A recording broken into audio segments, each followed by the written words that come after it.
অন্তর্বর্তী সরকারকে সাবধান করে কড়া বার্তা দিলেন হাসনাত। এদিকে মিটার চুরি করতে গিয়ে প্রাণ গেল যুবকের। 17 বছর আমরা গাছের গোড়ায় পানি ঢেলেছি, আপনারা এখন ফল খাচ্ছেন, বলছেন মির্জা আব্বাস।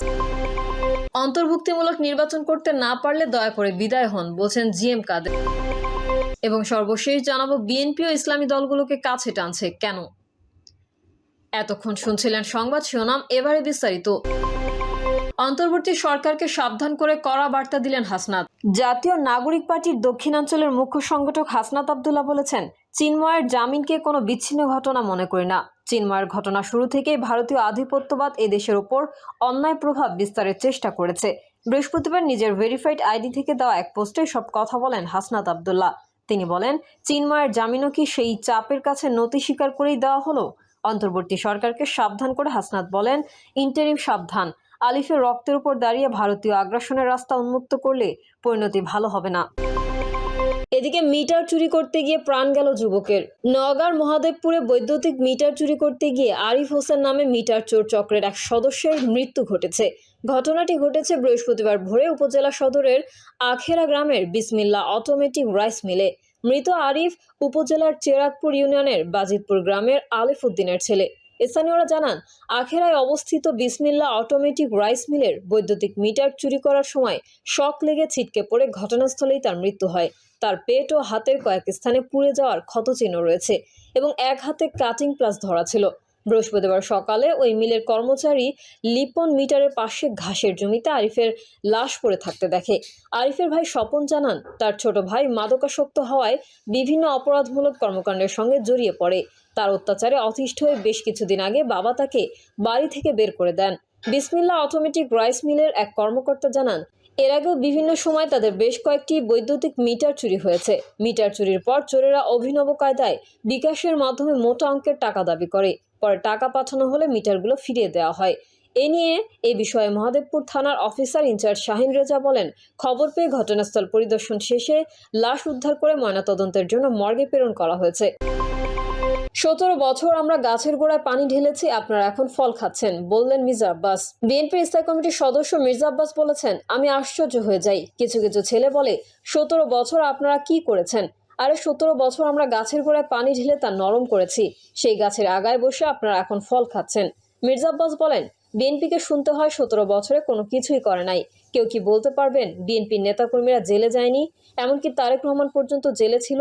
আশ্চর্য হতে হয় কিছু কিছু ছেলে বলে 17 বছর বিএনপি কি করছে। আশ্চর্য হতে হয় কিছু কিছু ছেলে বলে 17 বছর বিএনপি কি করেছে। এটা তারা যারা বলে তারা মিথ্যার সাগরে বসবাস করে, তারা বিএনপিকে ক্রেডিট দিতে চায় না। মির্জা আব্বাস বলেন, একা একা ক্রেডিট নিতে গিয়ে দেশটাকে ধ্বংস করবেন না। সামনে দেশের দুর্দিন মারাত্মকভাবে এগিয়ে আসছে।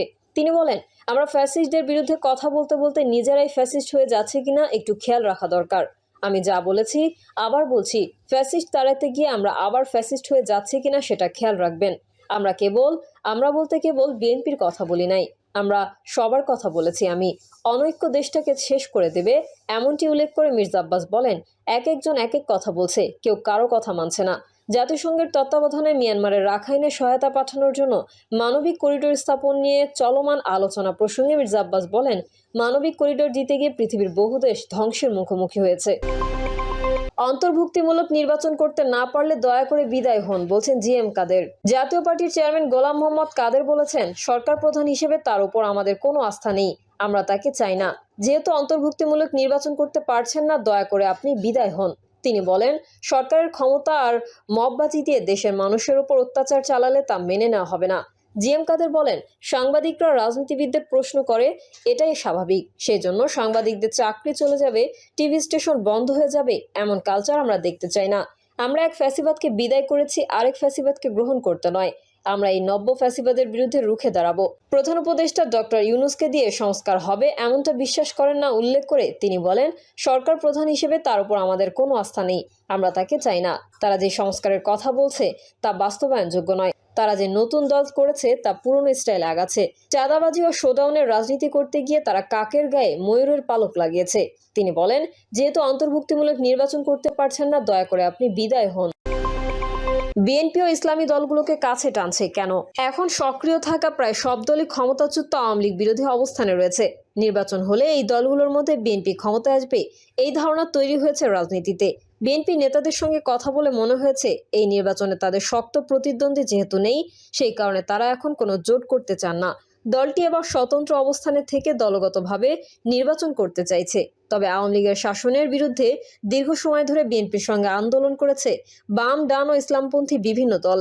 বিএনপির কাছে ওই দলগুলোর একটা চাওয়া রয়েছে, ফলে এই দলগুলোর জন্য বিএনপি কিছু আসন ছেড়ে দেবে এবং সেক্ষেত্রে এক ধরনের সমঝোতা হবে। দলটির নেতারা বলছেন, যুগোৎপত আন্দোলনে থাকা দলগুলোর বাইরেও ইসলামপন্থী বিভিন্ন দলকে কাছে রাখতে চাইছে বিএনপি, সেই জন্য তারা আলোচনাও চালাচ্ছে। আর এসব দলকে কাছে রেখে জোটবদ্ধ না হয়ে একটা বলয় তৈরির ক্ষেত্রে আসন দিতে হবে বিএনপিকে। দলটি সেই ধরনের সমঝোতায়ও যেতে পারে বলে মনে হয়েছে। নির্বাচনে জামায়াত ছাড়া ইসলামপন্থী অন্য দলগুলোর নেতাদের এককভাবে জয়ী হওয়ার নিশ্চয়তা নেই, ফলে বিএনপির সঙ্গে আসন সমঝোতা হলে তাদের জেতার সম্ভাবনা থাকে। এই বাস্তবতা বিবেচনায় নিয়ে দলগুলোর বেশিরভাগই বিএনপির দিকে ঝুঁকবে এবং তাতে ইসলামপন্থীদের ঐক্যের ক্ষেত্রেও প্রভাব পড়তে পারে বলেই বিশ্লেষকরা মনে করেন। ভোটে ইসলামপন্থীদের প্রভাব কতটা, কেন তাদের নিয়ে টানাটানি? ইসলামী দলগুলো অতীতের নির্বাচনের পরিসংখ্যান কিন্তু বেশি নয়। গত 3টি নির্বাচন ছিল বিতর্কিত। এর আগে 2008 সালে সেনা সমর্থিত তত্ত্বাবধায়ক সরকারের সময় নির্বাচনে সব দল অংশ নিয়েছিল। সেই নির্বাচনে জামায়াত অংশ নিয়েছিল বিএনপির সঙ্গে সমঝোতার ভিত্তিতে। ওই নির্বাচনে জামায়াতের ভোট ছিল 4.70%। অন্য ইসলামী দলগুলোর ভোটের হার দেখা যায় 1%-এরও নিচে। এখন তাদের ভোট বাড়তে পারে বলে বিশ্লেষকরা বলছেন, কিন্তু এর পরেও এসব দলের এককভাবে নির্বাচন করে জয়ী হওয়া বেশ কঠিন। ফলে তাদের দিক থেকে বড় দল বা জোটের সঙ্গে আসন সমঝোতা করার একটা তাগিদ থাকে। এছাড়া তাদের কাছে টানার ক্ষেত্রে বিএনপি বা বড় দলগুলোর চিন্তা থাকে তাদের সমর্থনে দলের সংখ্যা বাড়ানো, নিজেদের একটা বলয় তৈরি করা। তবে ভোটের হার কম হলেও ইসলামী দলগুলোর সারা দেশে কিছু ভোট আছে। রাজনৈতিক বিশ্লেষকরা বলছেন, ভোট না থাকলেও ইসলামপন্থী দলগুলোর সঙ্গে থাকলে এরও একটা রাজনৈতিক প্রভাব রয়েছে। এসব বিবেচনায় এবার বিএনপি ও জামায়াত তাদের পৃথকভাবে কাছে টানার চেষ্টায় রয়েছে। অতীতেও সব দলের অংশগ্রহণে প্রতিদ্বন্দ্বিতামূলক যেসব নির্বাচন হয়েছে, সেই সব নির্বাচনে বড় দলগুলোর ইসলামী দলগুলোকে কাছে রাখার চেষ্টা আরও বেশি ছিল। ইসলামী দলগুলোর মেরুকরণের প্রশ্নে অনিশ্চয়তা কেন? দেশে 50টি নিবন্ধিত রাজনৈতিক দল রয়েছে, এর মধ্যে ইসলামী দল 11টি। নিবন্ধিত ইসলামী দলগুলোর মধ্যে নানা মত রয়েছে। এতে কাউমি মাদ্রাসা ভিত্তিক দল যেমন রয়েছে, একই সঙ্গে ধর্মীয় নেতা বা পীরদের দলও রয়েছে। সেখানে মাজার কেন্দ্রিক তরিকত ফেডারেশন, সুপ্রিম পার্টির মতো দলও রয়েছে। এছাড়া নিবন্ধিত দলের বাইরে ইসলামী দলের সংখ্যা অনেক, এর কোনো সঠিক পরিসংখ্যান দলগুলোও দিতে পারে না। ফলে ইসলামী সব দলকে এক জায়গায় এনে এক বাক্সে ব্যালট পাঠানো দুরূহ ব্যাপার, এটা এসব দলের নেতাদেরও অনেকেই মনে করেন। অন্যদিকে ঐক্যের চিন্তা নির্বাচনকে কেন্দ্র করে, সেখানে নির্বাচন নিয়ে আসা, হয়ে আসা এবং ক্ষমতার কাছাকাছি থাকাটা বড় বিষয় হয়ে দাঁড়ায়। ফলে বেশিরভাগ দলেরই বিএনপির সঙ্গে আসন সমঝোতায় যাওয়ার চিন্তা রয়েছে বলে বিশ্লেষকরা মনে করেন। বিএনপিও বিভিন্ন দলের সঙ্গে যে আলোচনা চালাচ্ছে, তাতে ইসলামপন্থী অনেক দল অংশ নিচ্ছে। এমনকি যে 5টি দল ঐক্যের চেষ্টা করছে, তাদের একাধিক দল বিএনপির সেই আলোচনায় অংশ নিয়েছে। বড় দল যখন আসন সমঝোতার ভিত্তিতে কাছে রাখতে চাইবে, তখন ঐক্যের ক্ষেত্রে অনিশ্চয়তা থাকছে। জামায়াত এবং অন্য ইসলামী দলগুলোর কয়েকজন নেতাও বলেছেন, নির্বাচনে যত এগিয়ে আসবে রাজনীতিতে আরও মেরুকরণ হবে। মনোনয়ন প্রত্যাহারের দিন পর্যন্ত মেরুকরণ হতে পারে। বিশ্লেষক শরীফ মোহাম্মদ মনে করেন, ইসলামী দলগুলোর ঐক্যবদ্ধ হওয়ার ক্ষেত্রে অনেক চ্যালেঞ্জ রয়েছে। তারা কোনো জোট করলে সেই জোটও বড় কোনো দল বা জোটের দিকে ঝুঁকবে না, সেটাও নিশ্চিত করে বলা যায় না। ঐক্য চেষ্টা ও দলগুলোর অবস্থান স্থির হতে আরও অপেক্ষা করতে হবে মনে করছেন বিশ্লেষকরা।